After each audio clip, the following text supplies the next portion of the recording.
সৰাই সমষ্টিৰ AIUDFৰ বিধায়ক কৰিমুদ্দিন বৰভূঞাৰ শিক্ষাগত অৰ্হতাৰ জালিয়াতি সম্প্ৰচাৰিত হৈছিল প্ৰাগ নিউজত। এই বাতৰি সম্প্ৰচাৰ হোৱাৰ পিছতেই বিধায়ক কৰিমুদ্দিন বৰভূঞাৰ ভেটিত কঁপনিৰ সৃষ্টি হৈছিল। প্ৰাগ নিউজৰ বাতৰিৰ পিছতেই বৰাকৰ ৰাজনীতি গৰম হৈ পৰিছে। সকলোৱে একমুখে ধিক্কাৰ দিছে কৰিমুদ্দিন বৰভূঞাক। এনে প্ৰেক্ষাপটত বৰভূঞাৰ বিৰুদ্ধে এইবাৰ মুখ খুলিছে সৰাই সমষ্টিৰ বিজেপিৰ নেতা আমিনুল হক লস্কৰে। লস্কৰৰ মতে কৰিমুদ্দিন বৰভূঞাই শিক্ষাগত অৰ্হতাৰ জালিয়াতিৰ আশ্ৰয় লৈ নিৰ্বাচনী আয়োগ, সমষ্টিৰ ৰাইজ আৰু বিধানসভাৰ মজিয়াক অপমানিত কৰিছে। কৰিমুদ্দিন বৰভূঞা যিজন এতিয়া সোণাইৰ বিধায়ক, যে মানুহজন আপাদমস্তকৰ এটা ফ্ৰড হ'ব। সেইটো নিজৰ ইমান দিন ৰাইজৰ লগত ফ্ৰডগিৰি কৰি আছে, এতিয়া সিয়ে চেল্ফ নিজৰ লগত ফ্ৰডগিৰি কৰি আছে তাৰ নিজৰ এডুকেশ্যন কোৱালিফিকেশ্যনৰ ওপৰত। যিজন মানুহ হায়াৰ ছেকেণ্ডেৰী ফেইল, সি ডিগ্ৰীত এটেম্প ল'ব নোৱাৰে। ডিগ্ৰীৰ মেইন বেছটো হ'ল হায়াৰ ছেকেণ্ডেৰী। এতিয়া কথা হৈছে GC কলেজে যিটো RTI দিছে, এই RTIটো খুব ফল্ছ নেকি?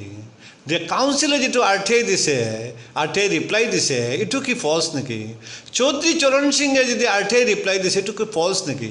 আমাৰ বৰাক উপত্যকাৰ ঐতিহ্য GC কলেজ, গুৰুচৰণ কলেজ বা এই ৰাজ্যৰ দ্বিতীয় কলেজ, এই GC কলেজেও জালিয়াতি কৰিব পাৰে।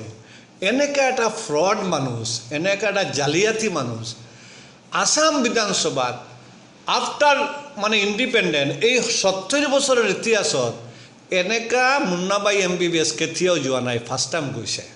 আমাৰ ইলেকশ্যন কমিশ্যনৰ লগত প্ৰতাৰণা কৰিছে কৰিমুদ্দিন বৰভূঞা। আনহাতে নাওবুৰিলৈ টিঙৰ পৰা নামিব বিচৰা নাই কৰিমুদ্দিন বৰভূঞা। তেওঁৰ মতে অহা 4 আগষ্টত সকলো স্পষ্ট হ'ব। 100% মিছা অভিযোগ, ফলছ ফেব্ৰিকেটেড RTIৰ জৰিয়তে মোক ডিফেম কৰাৰ এটা চেষ্টা তেওঁ কৰি আছে। তেওঁৰ মিছা এপ্লিকেশ্যনখন কোৰ্টে কোনো পৰ্যায়ে হেৰি নকৰিব, এইবিলাক চব ৰিজেক্ট হ'ব। এই কি RTI ৰিপ্লাই কি দিছে কি নাই মই একো বুজি পোৱা নাই। সেইখিনি মই বোৰ্ডত লিখিম, অলৰেডি মই লিখি দিছোঁ। ফলছ কাগজ বা জেৰক্স কপি লৈ এডিটেড কাগজ লৈ ফুৰি আছে, এইবিলাকৰ কি ভেলু থাকিব? 2 দিন পিছত কোৰ্টৰ পৰা জেনুইন ৰায় যিটো কোৰ্টৰ পৰাহে ওলাব। সেই অৰ্ডাৰটোলৈকে ৱেইট কৰক, বেছি লেট নহয়, একদম সোনকালে এইখিনি চব ক্লিয়াৰকৈ জলদি পট ওলাই যাব হাইকোৰ্টৰ পৰা। Thank U. RTIৰ জৰিয়তে কৰিমুদ্দিন বৰভূঞাৰ জালিয়াতিৰ তথ্য পোহৰলৈ আহিছিল।